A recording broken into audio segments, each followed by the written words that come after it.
तो वो चल जाएगा। तो आपको हम बिल्कुल विस्तार से बताने वाले हैं दोस्तों, तो आप बिल्कुल वीडियो को स्किप ना करें। अगर आप फार्म भरना चाहते हैं स्कॉलरशिप का और चाहते हैं कि आपका जो है स्कॉलरशिप 100% आए, तो आप बिल्कुल वीडियो को स्किप ना करें, अंत तक बने रहें, क्योंकि ये आपके लिए बहुत ही फायदेमंद साबित होने वाला है। ठीक है, तो दोस्तों वीडियो में आगे बढ़ने से पहले बता दें, अगर आप मेरे चैनल पर नए हैं तो प्लीज़ सब्सक्राइब कर लें और बेल आइकन को प्रेस कर दें, ताकि मेरे द्वारा अपलोड किया गया हर एक वीडियो आप तक समय समय से पहुंचता रहे। अब देखते हैं आपके प्रश्नों को, उसके जवाब देने की पूरी कोशिश करते हैं। आपका पहला प्रश्न है, आपका नहीं हर छात्र का ये पहला प्रश्न है कि स्कॉलरशिप के लिए एडमिशन किस तरह का होना चाहिए। अभी सबके दिमाग में यही चल रहा है। जैसे बीएड की जो काउंसलिंग हो रही है, तो काफ़ी बच्चे कमेंट कर रहे हैं, सर अगर मैं डायरेक्ट एडमिशन लेता हूं तो क्या मेरा स्कॉलरशिप नहीं आएगा। हम बता दें मेरे भाई, आपका स्कॉलरशिप 101% आएगा। ठीक है, आप चाहे डायरेक्ट एडमिशन लीजिए, चाहे काउंसलिंग के माध्यम से एडमिशन लीजिए, बस आपका एडमिशन होना चाहिए। अगर आपका एडमिशन हो गया है तो आपका स्कॉलरशिप आएगा। आप फार्म अच्छे से भरें, इस बात को आप ध्यान को रखना है। ठीक है, अब जब आप फार्म भरते हैं तो आपसे वहाँ ये नहीं पूछता है कि आपने एडमिशन कैसे लिया था, डायरेक्ट लिया था या फिर काउंसलिंग के माध्यम से लिया था। इसलिए मैं आप यहाँ पे अपना डाउट क्लियर कर लें कि आप जो है एडमिशन चाहे जैसे लें, चाहे डायरेक्ट लें, चाहे काउंसलिंग के माध्यम से लें, आपका स्कॉलरशिप आएगा। अब अगला प्रश्न है आपका, ग्रेजुएशन में परसेंटेज कितना होना चाहिए। सबसे बड़ा सवाल है ये हर छात्र का, कि अगर उनको फार्म भरना है, चाहे बीएड हो, चाहे बीएससी हो, चाहे बीए हो, चाहे जो भी हो, ठीक है, कि जो है उनका कितना परसेंट होना चाहिए ग्रेजुएशन में।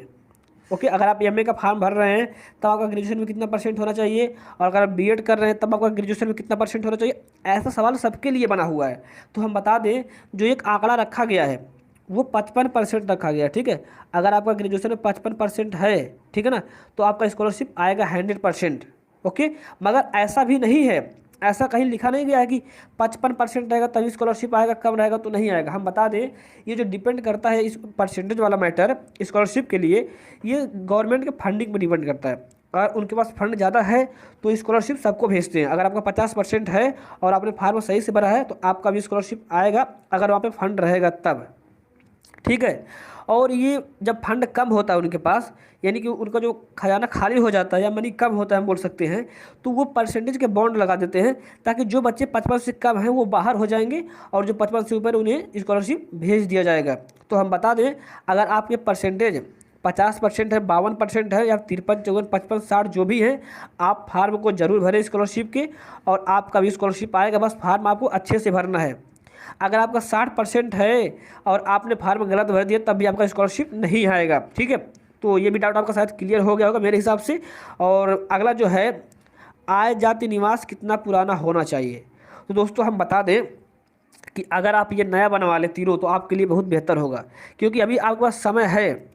21 तारीख लास्ट डेट है, मगर वो डेट अभी आगे बढ़ेगा। ठीक है, अभी आज 9 तारीख है, अभी आपके पास ये मान लीजिए कम से कम 18-20 दिन का समय है, और ये तीनों बनने में आपको सिर्फ 1 हफ्ते लगते हैं, और तीनों बनने बहुत लगेगा आपको, 100 से 150 रुपये लगेंगे। तीनों का बनने का चार्ज है, ये सरकारी चार्ज है। ठीक है, और 1 हफ्ते में बन जाएगा। मैं ये कहूँगा कि आप जो है तीनों जल्द से जल्द नया बनवा के भरें, आपके लिए बहुत ही सुविधा होगी। नहीं तो अगर आपके पास 2-3 महीना पुराना है, मान लीजिए मार्च अप्रैल मई का है अगर, तो भी आप लगा दीजिए, आपके लिए कोई प्रॉब्लम नहीं होने वाली है।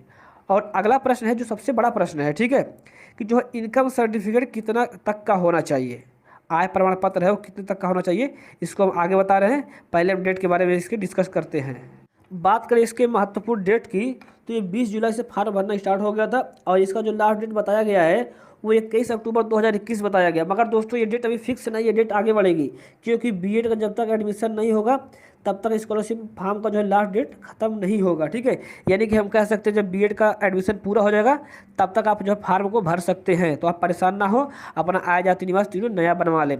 और हार्ड कापी जो जमा करने का डेट है, ठीक है, वो दोस्तों लास्ट डेट के 2-3 दिन बाद तक आप जमा कर सकते हैं। तो आप ध्यान रखें, इसके हिसाब से तो 25 तारीख है, मगर जब डेट बढ़ेगा तो उसके लास्ट डेट के 2-3 दिन बाद तक आप जमा कर सकते हैं। ठीक है, और जो करेक्शन का डेट है वो 16 से 26 नवंबर है। ठीक है, और ये डेट भी आगे पीछे हो सकती है। आप बिल्कुल अपडेट रहने के लिए हमारे चैनल से जुड़ जाइए और सब्सक्राइब कर लीजिए, आपको जो है रेगुलर अपडेट इसका मिलता रहेगा। ठीक है, अब आगे इंपॉर्टेंट डॉक्यूमेंट की बात कर लेते हैं हम। आइए देखते हैं क्या क्या महत्वपूर्ण डॉक्यूमेंट लगेंगे।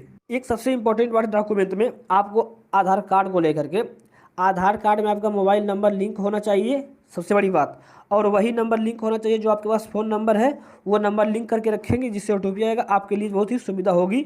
अगर आपने अभी तक जो है आधार को करेक्शन नहीं करवाया, ऐसी प्रॉब्लम है तो करवा लीजिए।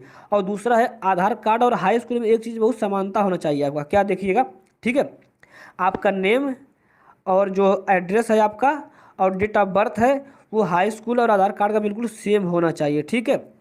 यानी कि हम कह सकते हैं जो आपका डेट ऑफ बर्थ है और आपका जो नाम है बिल्कुल दोनों सेम टू सेम होना चाहिए, तभी आपका स्कॉलरशिप आएगा। अगर ऐसी गलती है आपकी, मान लीजिए आपके मार्कशीट में कुछ और है, ठीक है, और डेट ऑफ बर्थ और इसमें आधार कार्ड में कुछ और है, तो आप जो है करेक्शन करवा लें आधार कार्ड में और जल्द से जल्द इसे सही करवा लें, ठीक है। यानी कि एक डॉक्यूमेंट आधार कार्ड हो गया, दूसरा आपका हाई स्कूल का मार्कशीट और तीसरा आपका 12th का मार्कशीट होना चाहिए, और चौथा है आपने ग्रेजुएशन जो किया है, जो भी आपने बीए बीएससी जो भी कर रखा है उसका मार्कशीट होना चाहिए।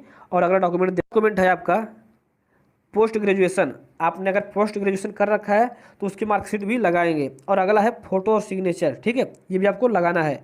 और अगला ये तीन सबसे महत्वपूर्ण है, मैंने आपको कई बार बताया, फिर बता रहा हूँ, इनकम, कास्ट और डोमिसाइल, ये तीनों नया बनवा लें, आपके लिए बेहतर होगा। और सबसे बड़ा सवाल ये उठता है कि सर बोलते हैं सर मेरा इनकम कितना होना चाहिए, जो एनुअल इनकम है, वार्षिक आय, ये इसका जो सर्टिफिकेट है ये अधिकतम कितना होना चाहिए। तो मैं बता दूं कि आपका जो अगर अधिकतम 2 लाख है, ठीक है, ये 2 लाख रुपए अधिकतम है आपका, अगर तो आप इस फार्म को भरेंगे, आपका स्कॉलरशिप आएगा अधिकतम 2 लाख। अगर आपका इससे ज़्यादा का है तो आप जो है इसको दोबारा बनवा लें, तभी आपका स्कॉलरशिप आएगा। ये जनरल ओबीसी के लिए है, ठीक है। और अगर SC ST कैंडिडेट हैं उनके लिए अधिकतम 2.5 लाख रुपए है, ठीक है। तो आपका ये डाउट यहाँ पे क्लियर हो जाना चाहिए। अगर आपका जो सर्टिफिकेट है इनकम वाला वो 2 लाख के अंदर का है तो आपका फार्म भरने बिल्कुल स्कॉलरशिप आएगा, आपको कोई प्रॉब्लम नहीं होने वाली है। 2 लाख के अंदर होना चाहिए। और काफ़ी बच्चे तो 48,000 का बनवाते हैं, 36,000 का बनवाते हैं। अगर ऐसा बनवा रहे तो आपके लिए बहुत ही सुविधा होगी, ठीक है।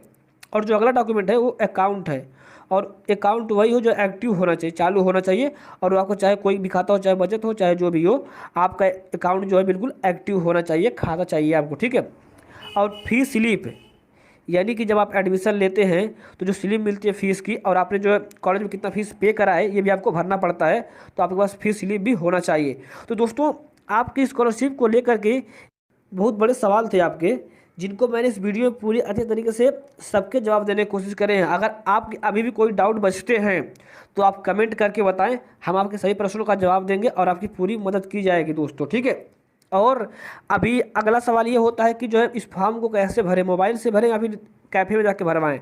तो मैं यही कहूँगा कि जो है आप अगर खुद से भरते हैं, मान लीजिए अकेले भर रहे हैं, कहीं कोई मिस्टेक हो गया तो आपके लिए प्रॉब्लम हो जाएगी। फॉर्म भरने का ज़्यादा फीस नहीं लगता है, अधिकतम जो है 70 से 80 रुपये या 100 रुपये ले लेगा, बहुत लेगा। तो आप अगर वहाँ भरवाएंगे तो इससे ये होगा कि वो खुद भरेगा और आप उसके बगल में बैठ के भरवाएं और आप वहाँ अपना चेक करते रहें, बिल्कुल स्टेप बाय स्टेप, आपके लिए सुविधा होगी। नहीं तो अगर आप कहेंगे मोबाइल से कैसे भरना है, इस पर मैं विस्तार से वीडियो बना दूंगा, भर के दिखा दूंगा आपको, आप वैसे भर सकते हैं, ठीक है। अगर दोस्तों आपके कोई डाउट बचे हैं तो आप हमें कमेंट करके बिल्कुल बताएं। अगर आपके सारे डाउट क्लियर हो गए हैं